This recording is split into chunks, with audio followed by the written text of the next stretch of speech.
What happened to your voice, Brenton? Did you Man, go on vacation or something? right? No, yeah, been fighting some sort of a sinus thing that, the whole family got. And then, yeah, since our last session, I did go on vacation and explored a new land. And so I thought I'd use that as our opener today. Let me share my screen real quick.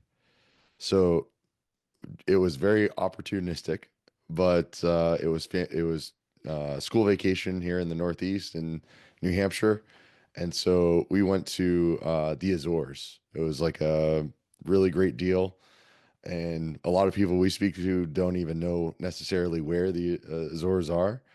So they're a set of islands off of Portugal, and a lot of people call them the Hawaii of Portugal and Europe, or the Hawaii of the Atlantic. But for us here in New England, it's really convenient because it's a 4 hour flight. Yeah. So you're there in no time.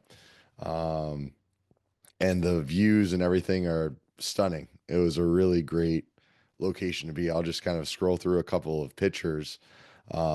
But they have a lot of history there because of course, any military stuff that happened on ships, the conquistadors and everything.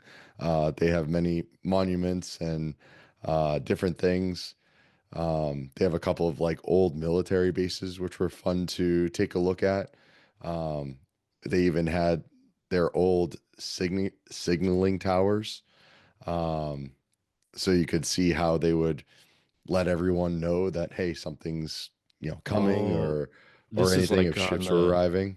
like on the Great Wall in China where they in the movies they like flames to communicate over a long Sure. distance. This is cool. Yes. Yes. So yeah, this is at the Azores are built up of nine volcanic islands.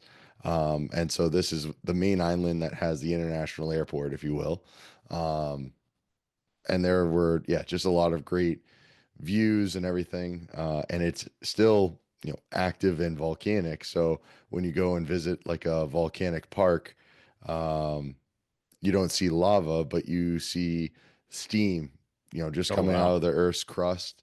While we were there, there were a couple of researchers actually, taking measurements and such. Um, Trying to think. Here's Almost looks like what I would imagine like New Zealand or something would look like. right, Wow. right. So yeah, this is just a hole that goes down. Um, Was there a railing around that hole? yeah, there was a railing, but I mean, you can put your head over it and get, a nice steam bath right on your face. Um, You hold on to your daughter's hand. that's right, so they don't slip under.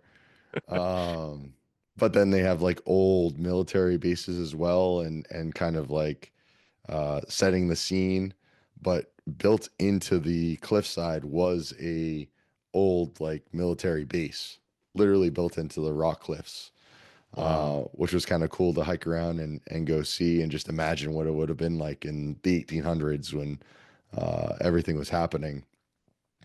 But it's like a very open island. It only takes an hour, maybe an hour and a half to go side to side of the island we Hmm. were on, and a majority of it is like farmland. And so this is a picture from the tallest point on this island where you can see all of the different uh, spots where they have cattle.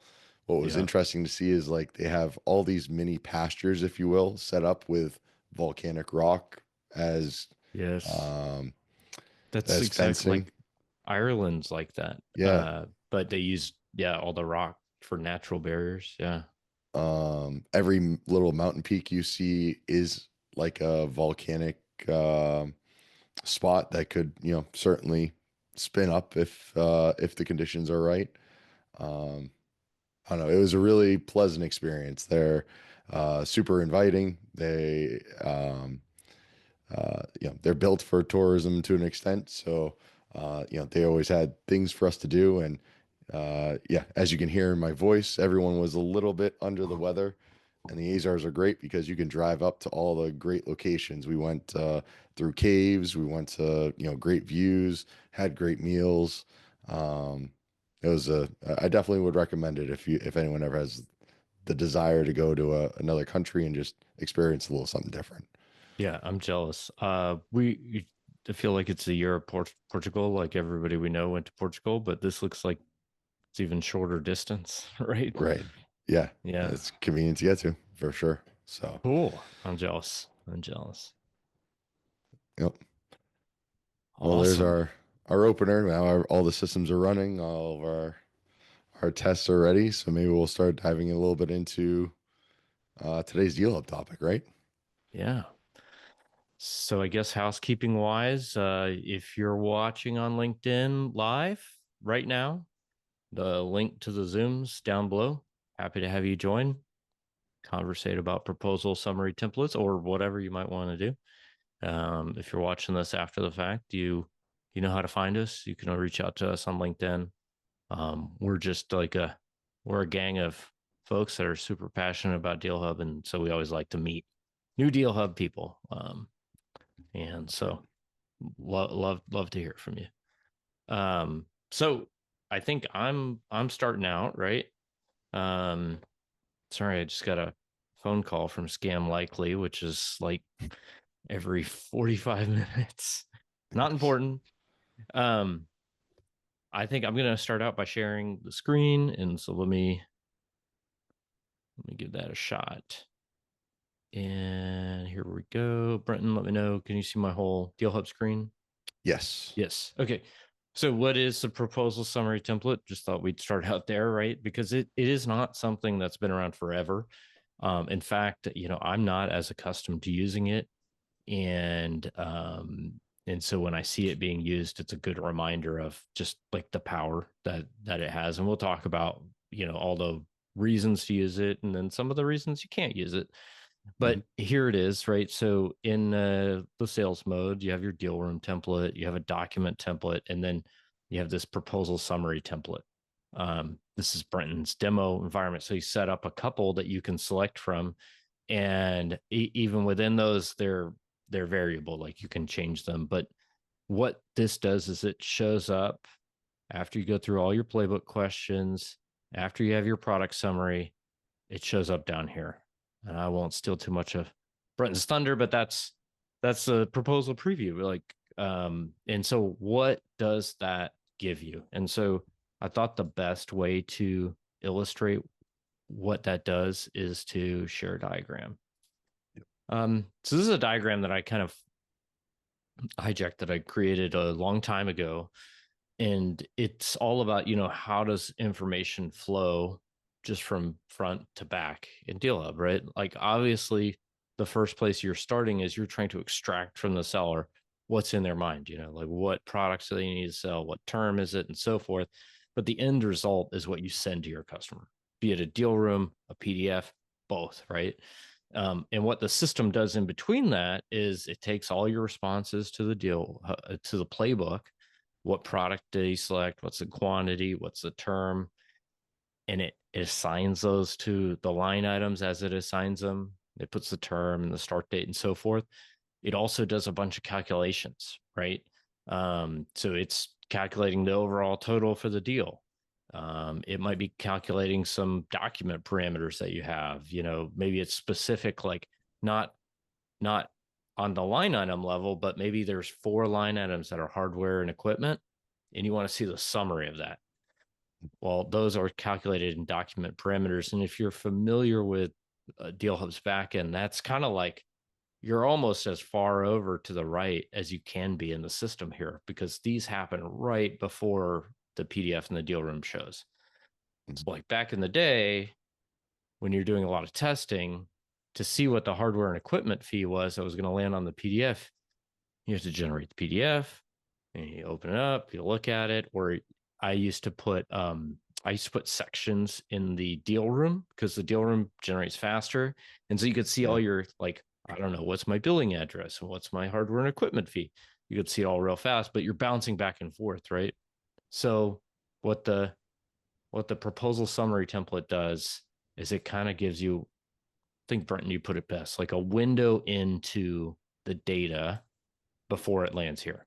So like, Yes. while you're in your quoting mode, you get a window into it, and it kind of gives you that feedback loop. Yes. And actually, Ryan, it not only gives you a window into what's going to land on the proposal or what's going to the end customer, but it also is giving you a window for the data points that are going to write back to your CRM, right? Oh, that's a good point. Yeah. Um, so we could add another box below PDF and deal room for CRM because Yes. things like document parameters are commonly used to help us calculate percentage of the deal or revenue that it can be allocated to hardware versus services versus other things. That's information that would never land in the PDF. That's only important internally. Um, and Right. so back end equations, such as we're highlighting here in document parameters or other spots, are where that calculation occurs, and the proposal summary template allows for you to preview it before you have to sync that proposal to the CRM and then actually see what landed there. Well, if you can do it in the proposal summary, then you can see all those final results in real time before it actually arrives at the final location. Oh, that's a great addition. I think that I think we'll have to get Scott to make this diagram look better. That's But right. it I'm glad that it wasn't like a PDF, because you added that. That's a ton of value that the proposal summary adds right there. Yes. Yeah.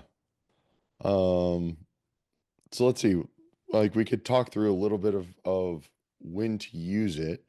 And maybe as we do that, let me pull up the demo itself of, I think that's showing a good off. idea. Let me get my screen set up again.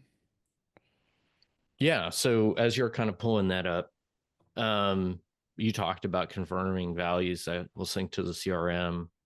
Another big use case is troubleshooting. Like, so we'll look at it like you can present the information for different people, right? So you have a salesperson, you can have a view for them. You have the admin, they can have a view for them. Um, what's an example of that margin? So Sure. oftentimes we work with customers, and on the back end in the product catalog, we know what their cost is and we know what the markup is, but they don't really want the salesperson to see that actively. So Yes.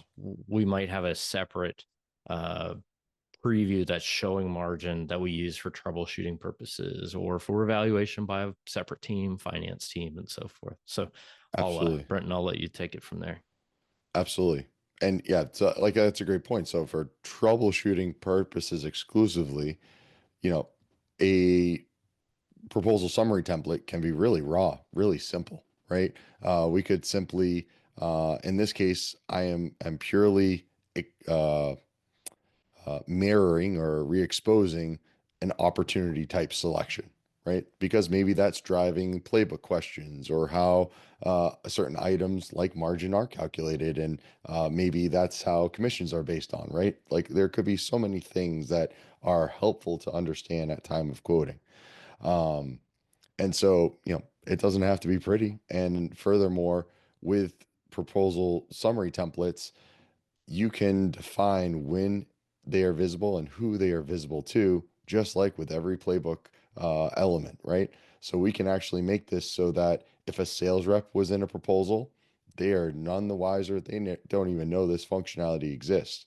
However, if a deal desk, if a manager, if the DealHub admin logs in, then all of a sudden all this rich data can be exposed for them right down in the summary Yeah. templates. Um, and so the way I've built this example, like I've just included a large number of products just as so we have some data to work from. But there are different ways that we could organize those templates. One option would be like a progress bar approach. And we have to give some credit to Jonathan Boyd on our team for Yes. building this out. Yes. The progress bar, he's doing some trickery on the back end, I think, with CSS and so forth to bring all the data into like a super visual That's way right. to see it. And that was Yes, cool. I 100%. see you actually pulled it out. I forgot that you can do that. So you can see it as you're interacting with everything else. Yeah, you can always have it front and center as you're reviewing stuff, which is even more helpful for troubleshooting, right? You're Yeah. trying to figure out one little thing and you need multiple areas to be visible on the screen at the same time. Um, so yeah, this is a great example and it's dynamic too, right? We can do things like increase server counts or whatever those selections are that are going to drive your products, and our values, our percentages that we're syncing back to the CRM, they're updating real time, so you can get that live pulse of what's going on with the proposal. I'd say this presentation is really focused on like RevOps and sales, right? Understanding the core metrics of the deal, like the quote to cash numbers that you're going to need to reference. Um, and I, it doesn't have to be broken down in details, right? Maybe things like ARR setup fees, maybe that's too much, or you want just a different presentation. Um, oops. when as you're kind of going through that, Yeah. just talking about DealHub in general, um, yeah, it looks like maybe need a page refresh. Um, Just going. I've really started to think about it more of as a CPQ platform, because everything that we're showing today is completely custom. Now, Yes. we've already figured it out, right? So these proposal preview summary templates, um, we have we use HTML, we have all the document parameters, and that's something that, if you're trying to figure it out from whole cloth, it takes a long time to do. But you know, I think we'll probably talk about it at the end here. It's something that we kind of want to be able to share with the community at large, right? Because it's one thing to get the values down there, right? And you have the right data in front of your users so that they can action. But like, this is how you show off, right? Like in RevOps, this is how you show off. And there's no template in the system. Like everything you do in DealHub, you start with a blank slate. Every Hmm. question you see here, every product, you start with a blank slate. Now we have all the best practices figured out, and we're happy to help people out with that. But yeah, sitting there and fiddling with the HTML and CSS until you get it to look like this, it can take hours, Okay. right? Yeah. Yeah. You can sink a lot of time, or yeah, you could um, take some of that knowledge that we've already cut our teeth on, and we're happy to share it for sure. And even the Deal Hub team is happy to share as well, right? It's not just us, right? Here is an example of a preview that Deal Hub has presented in previous webinars. Just presenting it in a nice, clean table structure, allowing for key metrics. Again, it's the live pulse of this proposal. So if you were to change the playbook or anything else, you're going to see those updates change. For example, let me just add a quick discount, right? Now we can Yeah. understand very quickly, oh, there's this much discount being applied. Like maybe this is the place you look to first instead of having to parse to part There's a find those lot to details in the product summary. Right. There's a lot to go through. And I mean, we're even looking at a very simple system. A lot of companies will do ramp deals where they're using the multi-system functionality. And Yes, so as a rep to like kind of try to kind of go through each one of the systems and try to internalize what's going on, or even a finance person, right? that's right. This is where you distill it down, right? This is your at a glance. This is what's important to our business. And you know, I I want to kind of relate it back to the diagram though, right? Like the intent here is you've got that window into the further downstream. So you don't have to wonder, oh, is my quote going to show up with a 36-month term? And am I hitting my 2496 MRR target, right? You see it right Hmm. here, so you can catch it. You can make your adjustments before you go through the whole process of producing the PDF and so forth. That's right. That's right. Let me just show one more stylized example, if you will. Yes. Again, we have to give props to Jonathan on our team because he's really forged the path on how this could be set up. But why not make your proposal summary interactive, right? There's always the need to provide additional resources, additional something to the quoters, or very commonly. Well, why not make it so that they're interactive buttons? I haven't set up any active links in this demo, but you can see very quickly, well, what if there's some sort of internal cheat sheet that you host on Atlassian or Notion or your internal intranet, right? Being able to just link that right here from the point in time where the rep is creating the proposal will save time overall, right? They won't have to go hunt for it. They know that they can always look at the latest version because it's available to them at time of quoting. This could spawn off email supports, bring the user to forms, look at different training elements. Um, and this could all be customized and tailored to your business needs, not only in the information shown, not only in the interactive elements, but all the way down to the style, right? We can make this look like your brand and really just make it feel like an integrated piece of the entire experience. Yeah. Um, And furthermore, it can layer, right? You can dynamically have things show or hide based on all of a sudden a new product line is being added. Or because I'm an admin to DealHub, maybe I always want to be able to see the troubleshooting details, right? So you can just layer on different components. Who's logged into the proposal can control who sees it. Um, Making it so that there's never too much data at one given time. How did you do that? How did you layer it like that? Absolutely. So, Showing off during the demo. Let's see.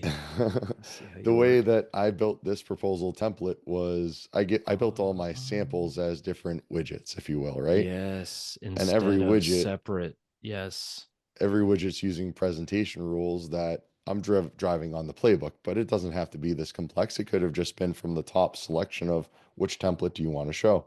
Right. Um, and by then adding the ability to say, well, anytime troubleshooting's included, well, let's just layer that right on top of whatever proposal template is being presented.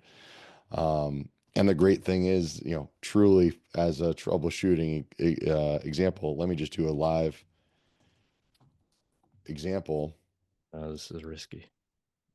And um, with DealHub, it gives you categorized answers, right? So, do you need to quickly visualize a detail that comes from the playbook because maybe you're pulling it in from the CRM?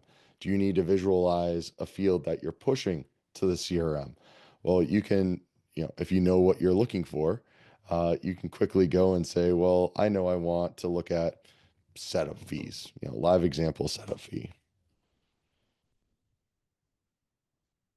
But this, of course, could be, right, like as we talked about before, what's the allocation of hardware resources or budget or revenue? I'm just going to save this. And because I'm working with a draft proposal, I'm not in a version that's active.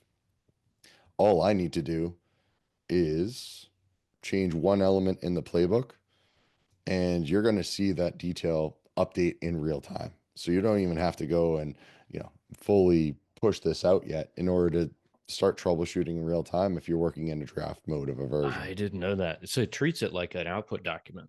It Yeah. does. Yeah. Wow. Yeah. Yeah. Just Um, whatever action you would take that would refresh the product summary section, yes. then the proposal summary will also refresh. This is awesome. Can you switch back to the edit template page? Yes. So, all right, we covered all the awesome stuff. And then there are things you can't do that you'd probably want to do, right? I mean, in Yeah. the edit template section, you see that the only option you have at the top right is add text section. That's right. So, like, in a output document, you can add. I mean, the big one is a pricing table, and you don't have that option here. That would be like the perfect piece to the puzzle. to be able to see that. But that's one of those things that's at the end of the diagram in the PDF that you don't have a window into. So you're kind of like, and sometimes you have to kind of try to capture some of that detail in or earlier stages, right? Yes. Um, and then I think probably worth talking about, like on one of these that's highly stylized, can you hit the source Sure. diagram, a source button on it? Everything in DealHub, um, you know, we find that there's windows into like the base code almost like, so you can insert CSS, you can insert HTML, you know, is it officially supported? I'm not sure, right? So we have this concept of like the more you customize things, right? Hmm. The I think fragile is the right word, right? You It just is. have Yep. to be aware that a platform level change could inadvertently break it at some point, right? That's right. That's right. And we've been a part of fixing situations where that's happened. We've been a part of seeing it happen to things that we've built, definitely, That's right. right? Yes. And that's, you can start to get a preview of elements that might be fragile here in the proposal summary document. That is more prevalent in the output documents because, without getting overly technical, but I'll give a small window into it. You're taking stylized content from the playbook. You have to pass it along to the engine, let's call it, that generates the PDF or Word document. And then that has to pass it along to the actual solution used to create the PDF itself. So it goes from playbook to output document processor to the actual end result. And Yes. through those hops, if the way that HTML is handled um, is different between any of them, then the final output looks different, right? And that's where a bit of, some fragile um, configurations can be found. Right, right. And so it's always like this is the last mile here, right? Like this is when your system's perfectly running. You're not trying to do any troubleshooting, like those troubleshooting templates. Actually, do you mind, since you're already sharing, could you pull up the Notion with the that sample image we had? Yep. Yes. So this is an example of a very simple proposal summary preview. Gosh, I use it like every second with this particular implementation. So Hmm. we're doing a really complex renewal implementation where basically they have over time, lots of people accumulate this as SaaS companies, contracts for different products they're ending in different dates. Well, Hmm. now there's a huge effort to align everything to a singular end date, right? So what that means is you've got to start at the final date and you have to like count anniversaries back for each line item. It's going to be awesome because now their customers next time when they go to renew them, it'll be totally aligned. But making sure that all the dates and the calculations are happening right, I've needed this window. So seeing the splits per year one, what's it going to cost? Year two, year three, year four. If there's Hmm. nothing in year four, I need to see that at $0. So like I can real time, I'm making changes in the playbook, and I'm making changes calculations on the products, and um, I don't have to refresh and produce a PDF every time. I just look at that, and you can see like the code above. It's very simple, right? I mean, you're pulling in some proposal attributes, you're pulling in some document parameters. It's not stylized, but it's highly functional. Now, like Right.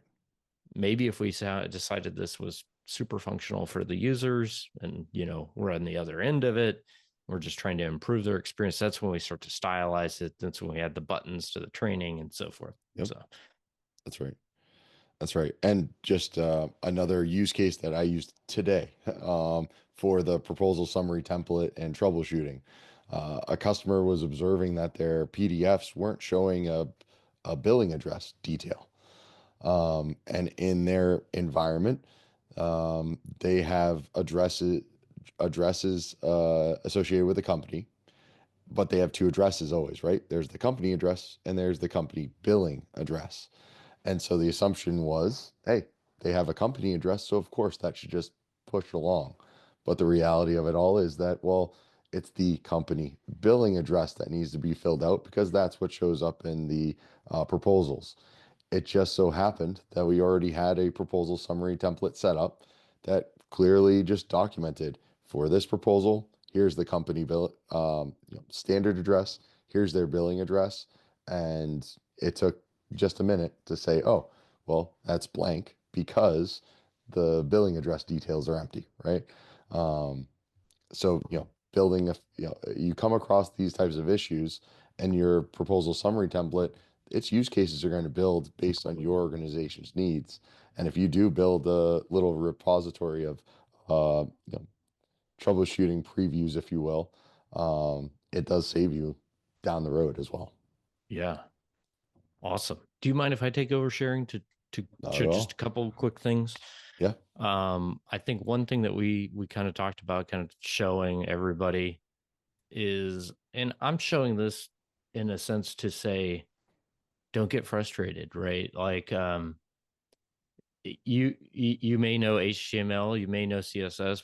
With ChatGPT, we all know it right now, right? But there's limitations in DealHub. It doesn't accept all of that, and so we I mean, this is just one aspect of we have a whole internal knowledge base where we track what works, what doesn't, right? And so we have done a lot of work, and actually Jonathan on the team, I think, did a lot of this to Yes. figure out, okay, how do we get this beautiful table to work in DealHub, not only just in HTML, how do we get buttons to work and so forth.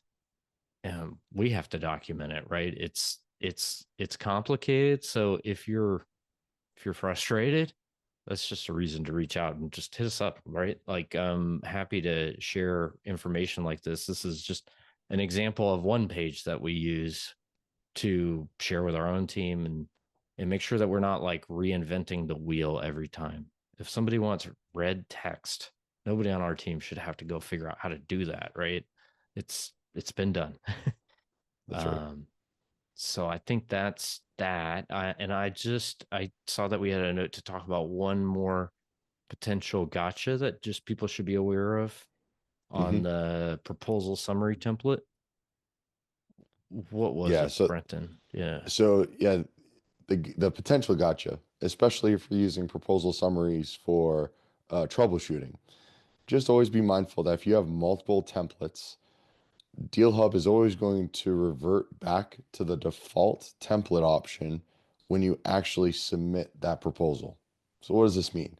If you are, like you see right now, we have total is our default one and SAS template is our secondary template, right? Yes. Let's say we choose SAS template and we're using that troubleshooting feature because we're finding a discrepancy. If we go and submit the proposal with that one selected, what's going to happen is the second it's submitted, DealHub just kind of discards your template selection and it will revert back to the original one.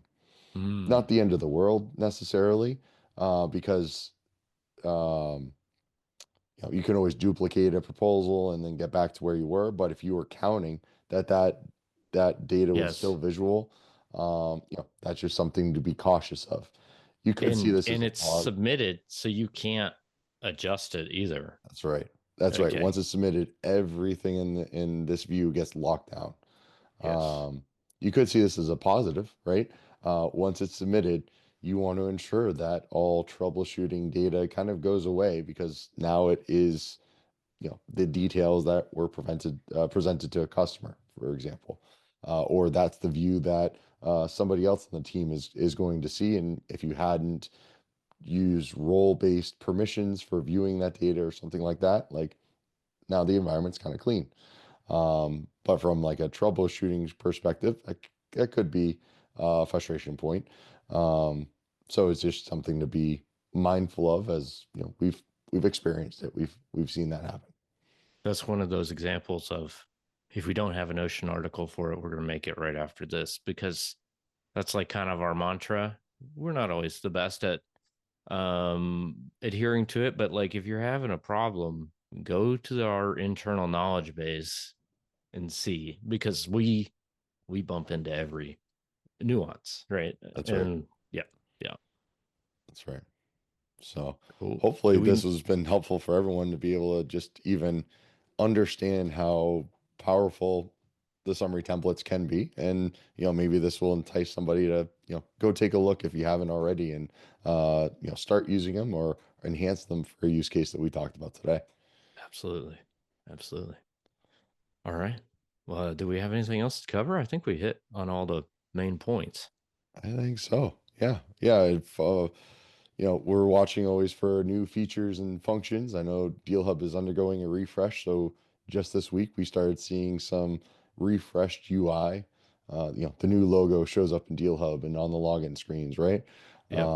So we're excited to see, typically once the UI is refreshed, we get some new features as well. So I'm anxious and waiting for that next set of releases that the DealHub team will be bringing to the solution. Yep. Awesome. Well, I guess we wrap it there. That sounds good. All Thanks right. for doing the demo. Thanks for putting No, everything together.